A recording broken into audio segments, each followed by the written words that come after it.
Kami mengucap syukur kehadapan-Mu ya Tuhan untuk ibadah kami hari ini. Inilah kemenangan bagi kami, karena Allah kami telah bangkit mengalahkan maut. Kristus telah bangkit dari kematian. Itu sebagai tanda kemenangan bagi kami, bagi setiap orang yang percaya kepadamu, menang atas maut. Itulah harapan yang kekal.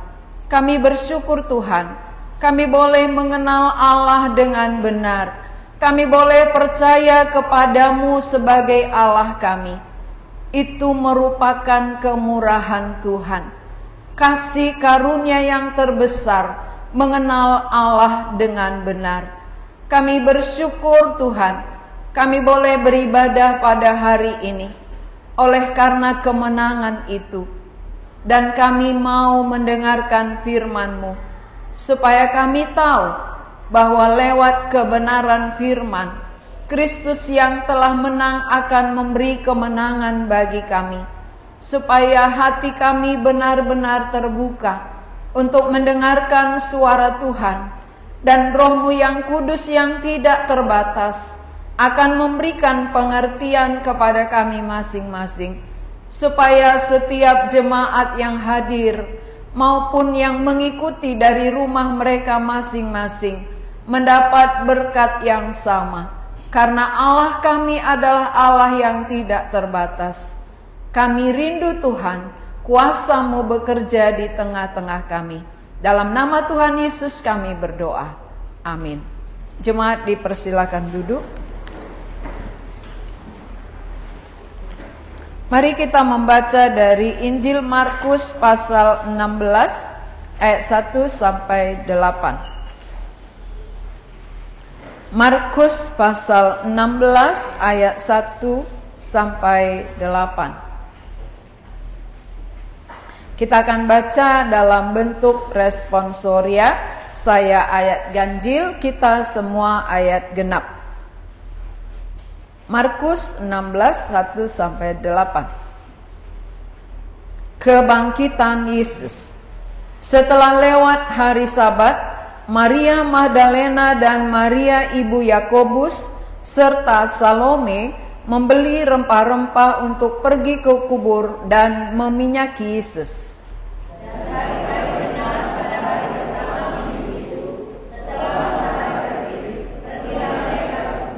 Mereka berkata seorang kepada yang lain, "Siapa yang akan menggulingkan batu itu bagi kita dari pintu kubur?"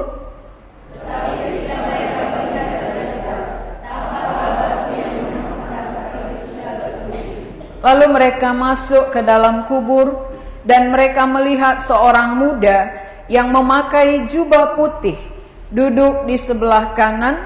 Mereka pun sangat terkejut.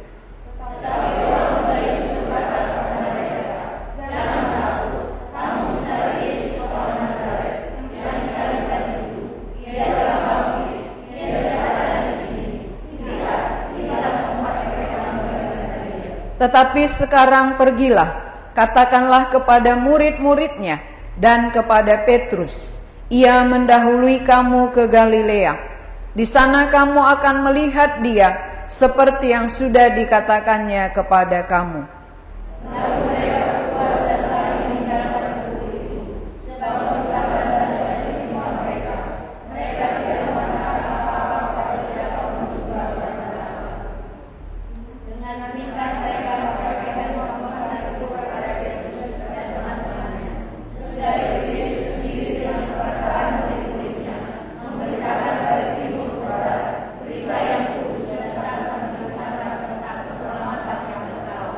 Ya, terima kasih. Tema khotbah kita, jangan takut. Ya, jangan takut. Ini disampaikan kepada murid-murid. Kenapa kepada murid-murid dikatakan jangan takut? Kepada perempuan-perempuan yang menjumpai Yesus jangan takut. Karena ada rasa ketakutan ketika terjadi hal-hal yang di luar dugaan mereka. Sering dalam kehidupan kita pun kita pasti takut kalau tidak sama apa yang kita pikirkan dengan kenyataan. Itu yang memberi ketakutan, ya. Jadi di dalam adat Yahudi pada zaman itu, setiap orang mati atau mayat itu harus dirempah-rempahi, ya. Itu budaya mereka. Mayat itu apakah dia orang biasa atau dia seperti Yesus tadi, raja, tetapi mayatnya itu akan dirempah-rempahi. Ternyata mayat Yesus tidak sempat, tidak bisa dirempah-rempahi karena kematiannya adalah oleh karena dianggap dia sebagai penjahat.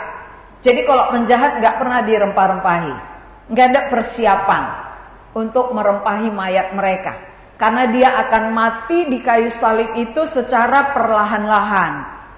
Dan itu atas tuduhan bahwa mereka ini penjahat. Jadi penjahat gak mungkin dipersiapkan dengan rempah-rempah, ya. Termasuk Yesus. Jadi karena Yesus tidak dirempah-rempahi, maka perempuan-perempuan. Jadi rupanya yang paling bijaksana itu biasanya perempuan, ya. Ya, paling bijaksana. Paling paling memikirkan tentang mayat adalah perempuan-perempuan. Jadi waktu Yesus mayatnya nggak dirempah-rempahi, perempuan ini hatinya tertuju ke mayat Yesus gitu. Ya, mayatnya nggak sempat dirempahi. Kalau begitu, besok pagi kita harus cepat-cepat pergi, bawa rempah-rempah ke kuburan. Ya, kita perhatikan gambarnya, ya. Gambar berikut, bagaimana di zaman waktu Yesus ada di bumi ini adalah budaya Yahudi. Harus dirempah-rempahi. Kalau budaya Batak itu harus diformalin. Ya. Kalau lama di rumah gitu, ya. Kalau cepat dikubur nggak perlu diformalin mayatnya. Tapi kalau lama dia diformalin supaya tahan lama, nggak membusuk, jadi nggak bau. Nah kalau mereka dirempah-rempahi, inilah budaya Yahudi, ya. Nah kemudian kita akan perhatikan gambar kedua. Inilah perempuan-perempuan itu, Maria tadi, ya. Namanya salah satu Maria, kemudian Salome. Ada beberapa perempuan yang sepakat. Mereka diskusi. Besok kita cepat, kita bawa rempah-rempah supaya kita merempah-rempahi mayat Tuhan Yesus, ya. Zaman sekarang juga banyak sekali pada hari Paskah pergi ke kuburan. Bukan bawa rempah-rempah, bawa bunga.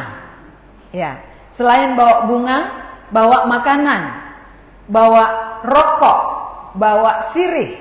Karena mungkin yang meninggal ini adalah opung boru. Jadi kalau opung boru makan sirih, kalau opung doli merokok. Ya, itu biasanya yang dibawa ke kuburan. Maka sekarang ini ramai kali di kuburan. Ya, ramai sekali ziarah-ziarah ke kuburan. Jadi budaya Yahudi hampir turun kepada budaya Batak, ya. Dekat kali ke kuburan gitu maksudnya. Lebih dekat ke kuburan daripada ke gereja. Ya, kalau kita foto nanti di kuburan hampir penuh itu. Di kuburan itu manusia semua. Tapi kalau ke gereja itu hanya separuhnya. Kalau ke kuburan keharusan, itu seluruh keluarga bekerja sama, ya. Seluruh keluarga sepakat kita ziarah. Yang dari luar kota datang, ya dari mana-mana berkumpul untuk melakukan ziarah. Inilah dikerjakan oleh perempuan-perempuan untuk pergi ke kubur Yesus. Kita teruskan. Sesudah dia pergi di tengah jalan, mereka berpikir begini. Tapi kan kubur Yesus kemarin ditutup dengan batu yang sangat besar. Kita semua perempuan-perempuan. Siapa nanti yang menggulingkan batu itu? Kita nggak mungkin kuat. Karena yang menutup itu adalah prajurit. Tenaga prajurit kuat, ya. Sekarang wanita. Wanita bagaimana membuka kubur Yesus dengan batu yang sangat besar. Tapi sesampai di kubur itu, kubur Yesus kosong, Dan mereka sangat takut. Jadi apa yang di dalam bayangan mereka dari rumah semua beda. Yang mereka bayangkan bertemu mayat. Yang mereka bayangkan kuburnya masih tertutup. Dua hal ini yang ada dalam pikiran perempuan ini. Kita pergi ke kubur Yesus, kita akan bertemu dengan mayatnya, lalu kita minyaki, kita rempah-rempahi. Ternyata kosong. Kedua, kalau kita sampai, siapa yang buka batunya? Rupanya tanpa ada yang buka sudah terbuka. Kuburnya sudah terbuka ini. Siapa yang buka batunya tadi? Ya, siapa yang menggulingkan batunya? Ya, bukan perempuan, bukan laki-laki. Sehingga waktu mereka melihat kubur Yesus kosong, mereka masuk ke dalam, ternyata ada seorang malaikat, ya. Kalau berpakaian putih itu biasa disebut malaikat. Jadi kalau berpakaian hitam, malaikat juga itu ya, malaikat gelap. Itu biasanya gambaran-gambaran dalam pikiran manusia. Malaikat itu bajunya putih, kemudian malaikat gelap itu bajunya hitam. Nah, mereka ini bertemu dengan seorang laki-laki yang berpakaian putih dan berkata kepada mereka, "Dia tidak ada di sini. Yesus yang kamu cari, dia telah bangkit. Dia tidak ada di sini." Berarti apa yang mereka pikirkan beda dengan apa yang jadi. Sering sekali dalam pengalaman hidup kita seperti perempuan ini. Banyak hal yang kita harapkan tidak seperti itu jadi. Banyak hal yang kita pikirkan beda kenyataannya. Sehingga perempuan ini menjadi takut, ya. Ketika malaikat ini berkata, "Dia telah bangkit." Seorang muda berkata, "Jangan takut, kamu mencari Yesus orang Nazaret yang disalibkan itu, ia telah bangkit. Ia tidak ada di sini. Lihat, inilah tempat mereka membaringkan dia." Jadi sebenarnya perempuan ini sudah bersama Yesus waktu dia belum mati. Ketika Yesus belum mati, perempuan-perempuan ini melayani Yesus, ikut-ikut Yesus. Bukan hanya murid yang 12 ya, tapi termasuk perempuan ini juga melayani Yesus dengan kekayaan mereka, harta mereka. Itulah menjamu tim Tuhan Yesus bersama murid.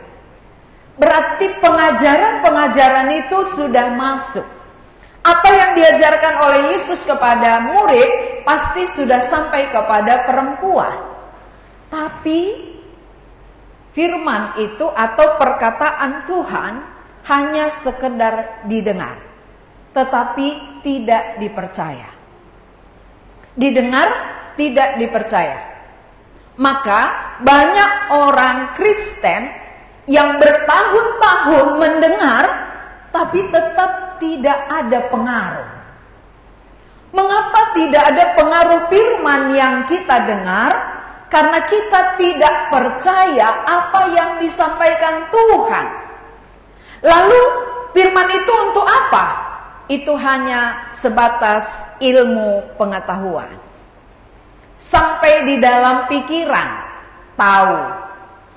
Maka orang Kristen banyak tahu, banyak pengetahuannya, tapi tidak banyak perubahannya. Benar ya? Banyak tahu, tapi tidak banyak berubah. Ini namanya tidak percaya. Kalau kehidupan orang Kristen yang banyak tahu tapi tidak banyak berubah, itu membuktikan bahwa dia hanya sekedar tahu tapi tidak percaya. Namun sering kita katakan, aku percaya kok. Aku percaya. Tapi bukti percaya itu dari tindakan. Percaya seseorang itu akan terlihat melalui tindakan nyata. Kalau kita boleh tanya, percayakah perempuan-perempuan ini? Menurut kita, percayakah dia? Dia bilang dia percaya. Makanya dia sayang kali dengan mayat Yesus kan. Sayang dia dengan mayatnya. Bukan sayang atau percaya apa yang dia katakan, tapi dengan mayatnya. Itu yang dia rindukan. Bukankah kita sebagai orang yang mengaku percaya, tetapi justru pikiran kita, hati kita, perjuangan kita masih sama dengan perempuan-perempuan ini. Harapannya masih sebatas tubuh kematian Yesus. Bukan seperti Tuhan katakan bahwa aku akan bangkit pada hari yang ketiga. Berapa kali Tuhan Yesus sampaikan kepada muridnya tentang kebangkitannya? Siapa yang tahu? Berapa kali? 1, 2, 3, 4? Nggak ada yang tahu ya. Berarti kita jarang baca Alkitab ini. Berapa kali Yesus sampaikan tentang kematiannya dan kebangkitannya? 3 atau 4? Atau 5? Atau 6? 7? 8? Berapa kali? Ya. Dia berulang-ulang sampaikan, tetapi mereka hanya dengar. Kita berapa kali dengar tentang kebangkitan? Berapa kali kita mendengar tentang kebangkitan? Setiap Paskah ya. Setiap Paskah dengar, tiap tahun dengar. Dengar. Paskah adalah Yesus bangkit. Tahun depan juga Paskah, Yesus bangkit. Dia telah menang, dia telah mengalahkan maut. Tapi lewat gitu ya. Tahu. Pengaruhnya apa? Nggak ada. Pengaruh kebangkitan itu nggak ada. Kenapa? Nggak yakin. Kalau orang yakin Yesus bangkit, pengaruhnya apa? Pasti pengharapannya kepada kebangkitan. Pasti yang dia perjuangkan adalah tubuh kebangkitan. Bagaimana supaya keluargaku percaya dia suatu saat akan bangkit. Ini kalau percaya. Percaya itu terlihat lewat tindakan. Jadi kalau kuburan lebih besar dari rumah sendiri, itu percaya bangkit. Rumah hampir roboh. Lalu kuburan kayak istana. Itu percayakah dia bangkit? Percaya ya, percaya. Percaya dia bangkit. Katanya. Tapi faktanya di situ. Kalau memang bangkit, ya nggak apa-apa sederhana kuburan, rumah orang yang hidup lebih baik karena kita masih hidup, tinggal di situ, merasakan bagaimana indahnya rumah. Tapi kalau orang meninggal, bisakah dia rasakan indah kuburan? Terima kasih saudaraku, ada lampunya ini, aku nggak kegelapan gitu ya. Waduh, ada kipasnya, aku nggak kepanasan. Seperti itu kalau orang meninggal. Pernah dia berterima kasih sama keluarganya? Makasih ya kamu datang bawa rokokku. Terima kasih kamu bawa sirihku. Terima kasih bawa makanan kesukaanku. Pernah gitu? Tidak. Maka kita harus ngerti apa yang dikatakan oleh Tuhan tentang kematian. Kematian itu bukan di situ, ya. Tubuhnya yang tidak ada roh jiwanya, dia tidak bisa mendengar ketika kita datang. Dia tidak bisa merasa apapun itu. Apakah bunga yang termahal, bunga yang terharum, nggak bisa diciumnya, nggak bisa. Kenapa di gereja nggak pernah kita bawa bunga coba? Siapa yang sudah ziarah bunganya mahal-mahal ke kuburan gereja? Kenapa nggak pernah ada? Hari Paskah bawalah ke gereja bunga yang hidup. Ini bunga plastik ini loh. Ya, jadi buktinya mana? Kita katakan aku percaya. Tapi percayanya di mana? Kok ke kuburan yang indah, kita datang ibadah nggak indah? Siapa yang pernah tergerak bawa bunga hidup ke gereja? Belum pernah selama saya melayani. Luar biasa kita ya. Itulah percaya kita. Jadi jangan nanti kita bilang gampang mengatakan percaya tapi bukti tak ada. Maka sering saya nyanyi kan, Mana buktinya kan itu ya. Mana buktinya? Percaya itu terbukti. Ya kalau memang kita percaya dia tidak di situ lagi, roh jiwanya nggak di situ lagi, hanya tubuhnya, tubuh itu tidak bisa merasakan apa-apa. Tubuhnya itu tidak bisa mendengar lagi ketika kita panggil. Tubuhnya tidak bisa melihat waktu kita datang. Jadi waktu hidup inilah kasihi orang tua kita, walaupun sudah lansia. Ya, kan tadi gitu katanya. Jangan remeh dengan lansia. Tanpa lansia kita nggak ada. Nggak mungkin kita langsung besar tanpa lansia kita. Iya kan? Nggak mungkin kita besar. Melalui mereka lah kita dibina, dididik, dibesarkan, dikasihi. Lalu sesudah kita besar, memberontak pula kita. Sesudah berumah tangga kita, lalu kita nggak hargai pula lansia kita. Karena harus dituntun-tuntun. Ya kan? Syukur lansia di sini masih banyak yang mengasihi. Masih banyak yang perhatikan. Walaupun harus dituntun. Ya. Saudara-saudara, mari kita mulai berpikir dengan jernih, apa sih yang sudah saya percayai?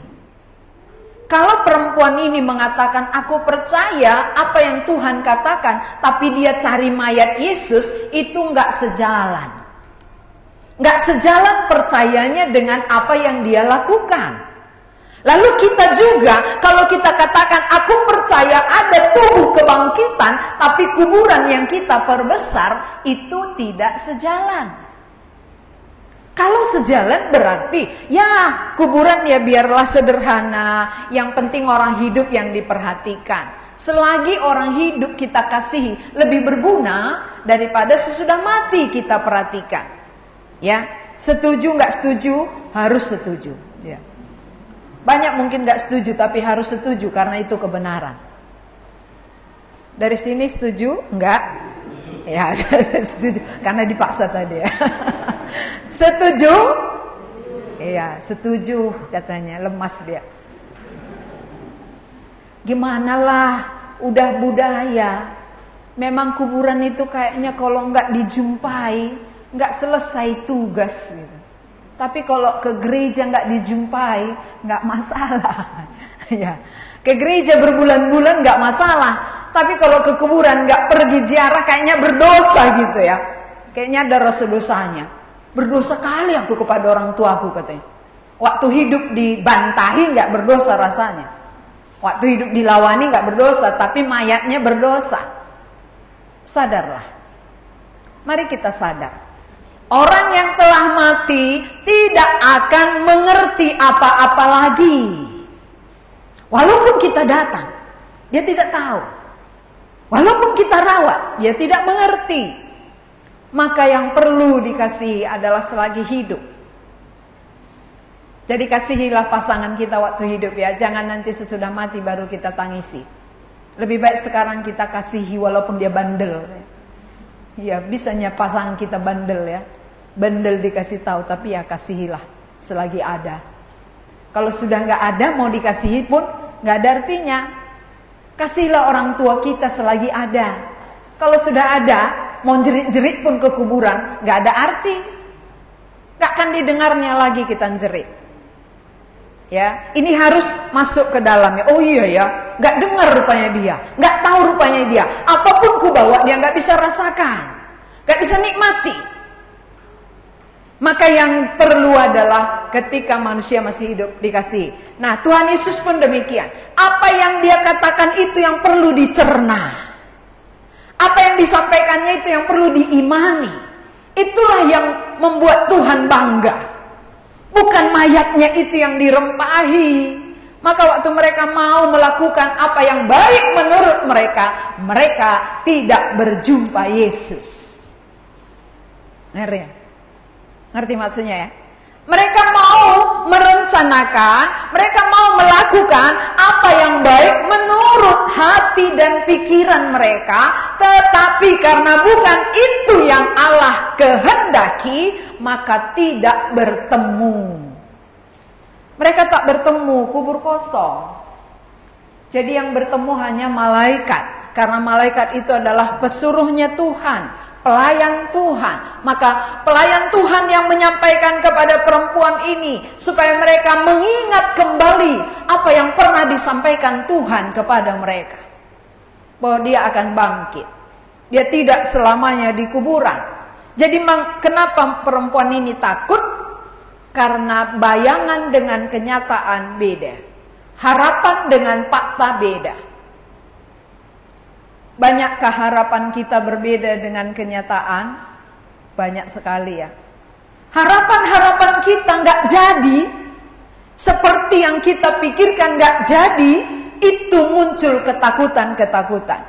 Sehingga kita melihat di sini bahwa harapan perempuan itu mau jumpa mayat, mau ketemu mayat dia. Berbeda dengan kenyataan. Kenyataannya apa? Yesus telah bangkit, kubur kosong. Kubur kosong membuktikan Yesus bangkit ya. Berarti kubur kosong itu salah satu bukti bahwa Yesus telah bangkit. Karena tadi ditutup rapat dan yang menutup itu prajurit, ditaruh materai. Materai raja artinya tidak bisa siapapun membuka. Kalau bukan kuasa Tuhan yang membuka batu itu tidak ada yang berani. Tapi kalau dengan kuasa Tuhan membuka, tidak ada yang bisa menutup. Itu bukti nyata Yesus benar-benar bangkit. Kuburnya kosong, Yesus tidak di situ lagi. Jadi waktu mereka menjumpai mayatnya nggak ketemu. Kalau kita ke kuburan, kita masih ketemu mayat. Tetapi perempuan ini nggak ketemu mayatnya. Kalau kita jarang, mayat keluarga kita masih di situ, walaupun mungkin sudah hancur menjadi tanah. Tapi mayat Yesus beda, nggak sama dengan mayat keluarga kita. Mayat Yesus itu benar-benar bangkit. Kenapa beda dia dengan kita? Karena dia adalah Tuhan.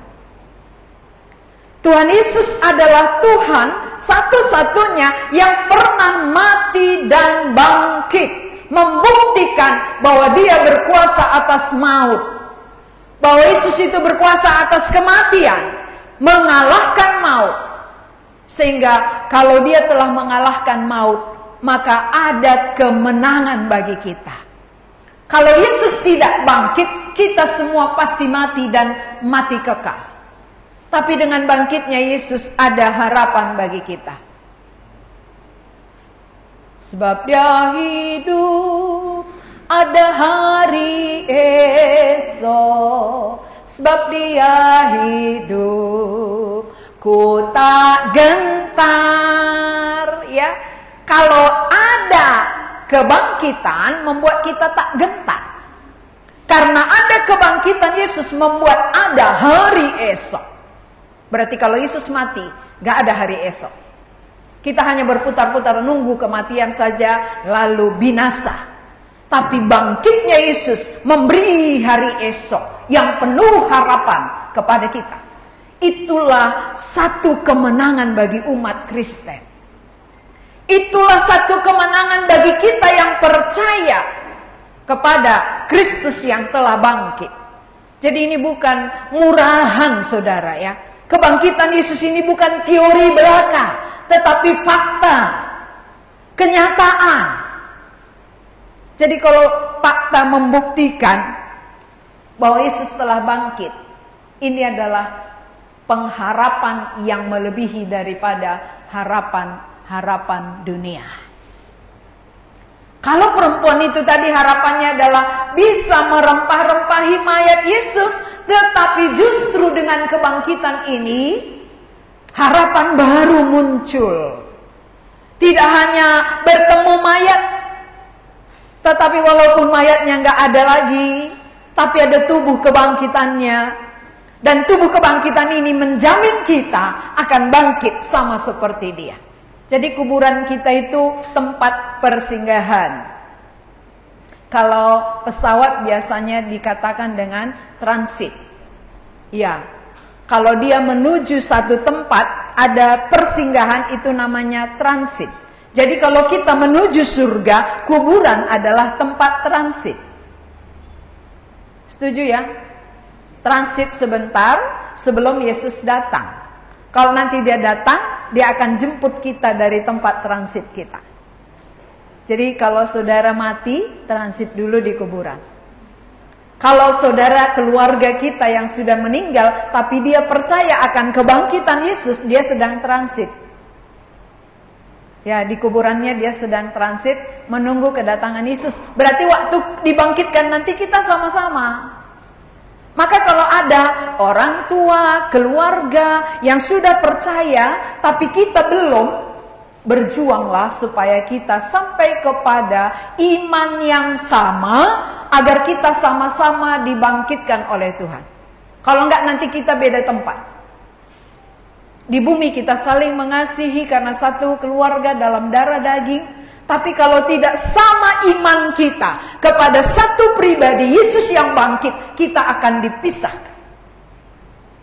Mau berkumpul di sorga nggak bisa kalau tidak sama imannya. Maka siapa yang mengasihi orang tuanya yang sudah duluan pergi, lalu yang pergi beriman, berjuanglah. Berjuanglah beriman supaya kita ketemu nanti di sorga. Satu tempat kita. Saudara yakin sorga itu benar-benar ada? Ya, ini kenapa diulang-ulang? Karena ada musuhnya. Kalau membicarakan tentang hidup kekal, sorga, neraka, itu ada musuh. Maka berulang-ulang pun disampaikan. Kebangkitan berulang-ulang disampaikan. Perempuan-perempuan gak ngerti, gak percaya.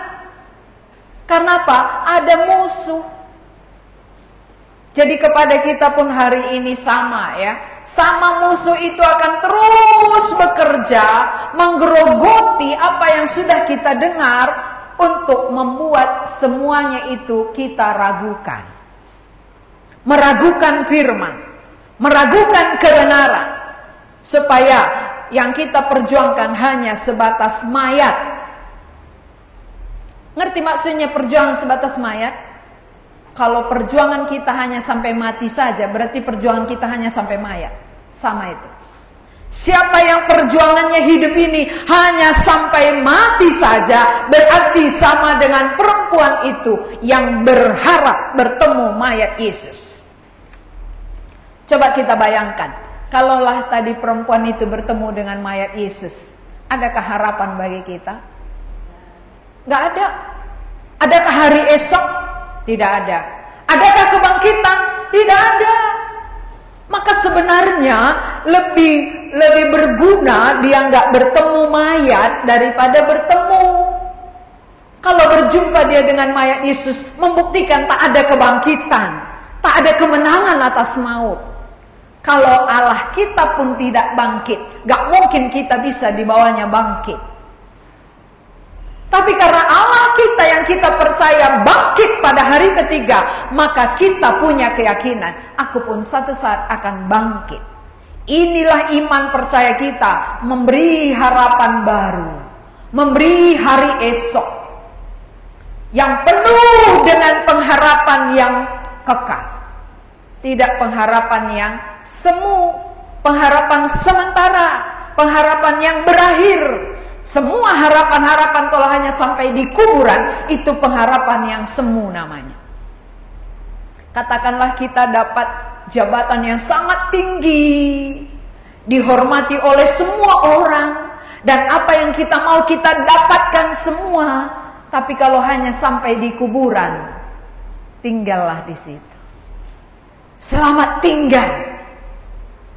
Tapi kalau harapan kita bangkit, ya walaupun kita nggak pejabat tinggi, nggak orang yang termulia, nggak punya banyak uang, kalau dapat kehidupan kekal, itulah yang memberi pengharapan bagi orang percaya. Sehingga orang yang hidup di tengah-tengah dunia penuh dengan pengharapan, dia tidak gampang stres. Kenapa manusia gampang stres? Karena tidak ada pengharapan kekal. Jadi harapannya hanya sebatas yang dilihat. Ketika harapan yang dilihat gak jadi, dia stres. Tapi kalau harapannya mencapai kepada kekekalan yang terlihat gak jadi, masih ada yang menghibur dia. Gak jadi pun di sini gak apa-apa. Kamu kesana kok. Tujuanmu kesana, bukan di sini. Di sini hanya sementara. Kamu akan tinggalkan. Semua di sini akan berakhir. Ya, gak ada manusia yang tidak pulang. Semua pulang. Jadi kita hidup ngapain? Tinggal menunggu giliran. Ya, tinggal menunggu giliran. Kita semua akan berangkat satu demi satu menunggu giliran kita. Jadi sebelum tiba giliran, persiapkanlah diri. Persiapkanlah bagaimana supaya benar-benar kebangkitan Yesus itu menjadi iman percaya kita. Supaya kita ikut bangkit dengan Dia. Kalaupun banyak harapan-harapan yang kita harapkan tidak terlaksana, kalau harapan itu hanya sebatas bumi, jangan dipersoalkan. Yang penting harapan kekal tercapai. Saya rasa ini lebih beruntung perempuan itu ya, ketika kenyataan Yesus telah bangkit. Lebih beruntung dia Yesus bangkit daripada berjumpa dengan mayat Yesus.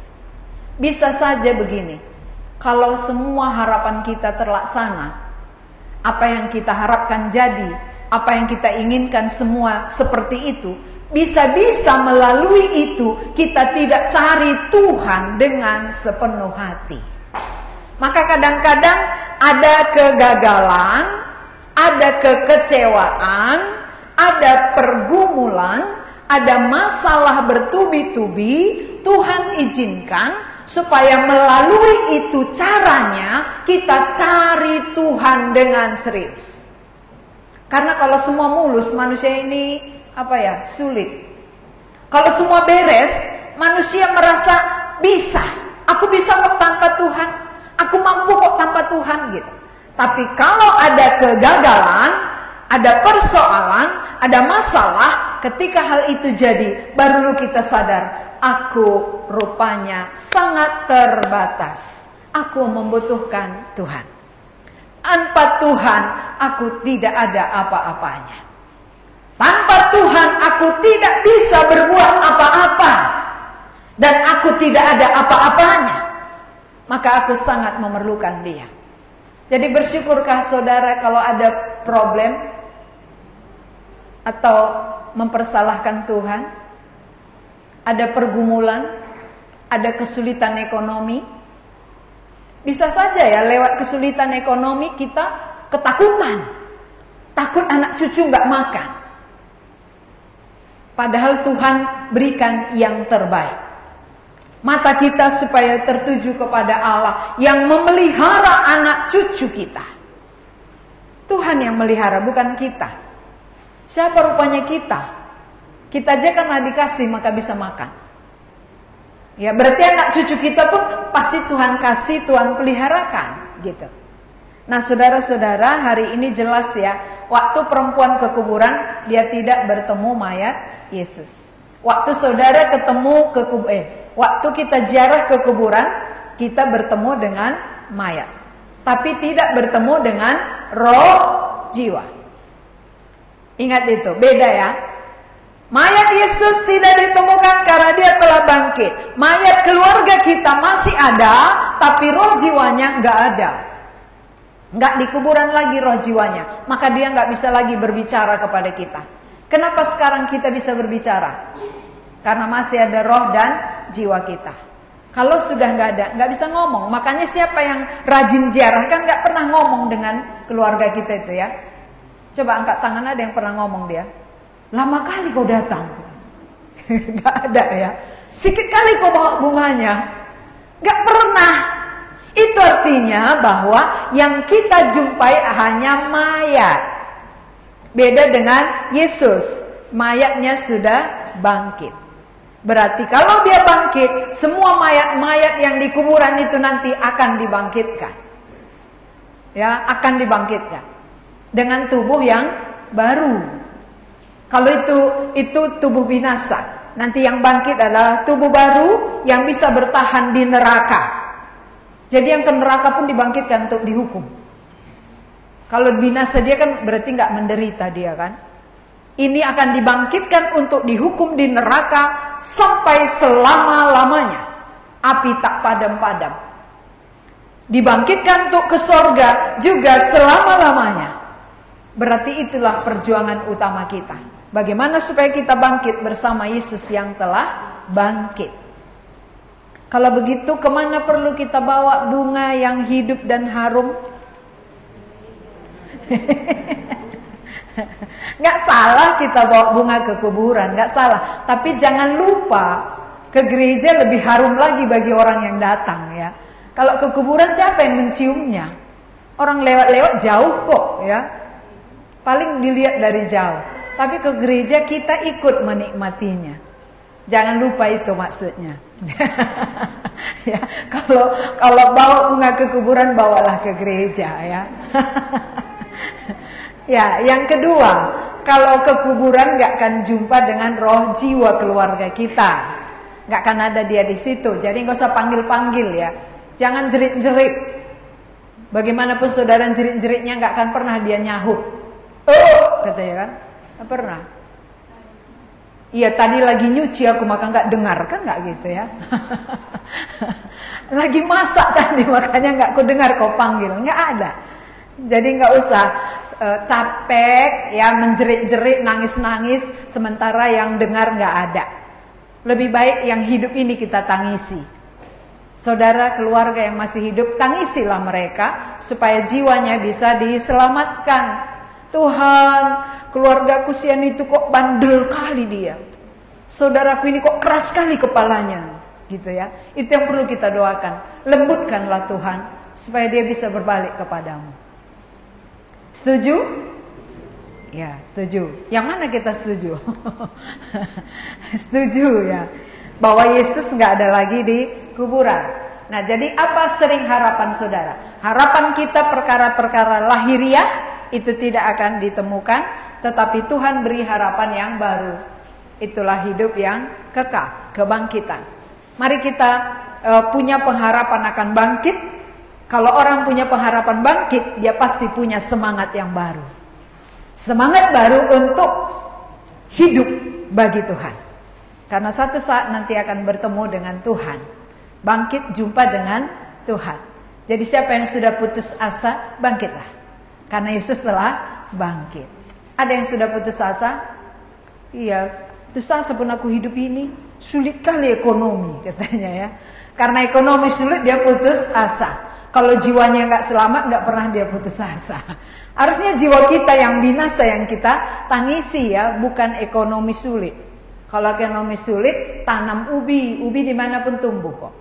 Kalau nggak ada beras makan ubi bisa hidup. Tapi kalau jiwa tanpa Kristus nggak bisa hidup. Itu bedanya. Tubuh ini bisa makan roti, bisa makan ubi, bisa makan sayur, bisa makan buah, hidup. Tapi jiwa tanpa kebangkitan Yesus nggak bisa hidup. Berarti itu yang paling utama. Bagaimana jiwaku hidup? Hanya satu-satunya lewat kebangkitan Yesus. Itu yang perlu kita tangisi.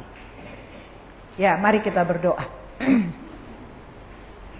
Tuhan, kami bersyukur untuk firman-Mu. Bagaimana perempuan-perempuan yang sudah lama bersama Yesus, tetapi mereka belum percaya akan kebangkitan-Mu. Sehingga mereka menjumpai kuburan Yesus dan berharap bertemu dengan mayat Yesus. Tetapi harapan mereka menjadi sia-sia karena Kristus telah bangkit. Dengan kebangkitan-Mu lah ada pengharapan bagi kami. Kami pun akan dibangkitkan sebagaimana Tuhan kami telah bangkit, telah mengalahkan maut, telah mengalahkan kematian, sehingga ketika kami percaya, kami pun mengalahkan dosa yang membawa kami kepada kematian. Berkatilah firman-Mu ya Tuhan, supaya bukan hanya menambah pengetahuan kami, tetapi mengubahkan konsep-konsep kami dan mengubahkan tindakan kami, supaya terlihat iman percaya kami melalui tindakan sehari-hari. Karena itulah bukti iman. Terima kasih Tuhan, di dalam nama Tuhan Yesus kami berdoa. Amin.